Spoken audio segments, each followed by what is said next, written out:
Hello guys, welcome back to another video of TechAbro. Hope you guys are having a nice day. In this video I'm gonna walk through how can you delete multiple pictures on iPhone or iPad. So guys, it's same for the both devices. You need to just go to photos and select the photos. Now here you can see these three photos that I want to delete.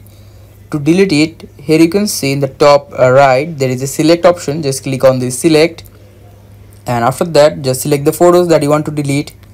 I'm selecting these three, and after that in the bottom right side here you can see there is a trash bin. Just click on that trash bin and just click on delete three photos. By clicking deleted photos, these three photos will be deleted from your device, but these photos will be in your recently deleted album.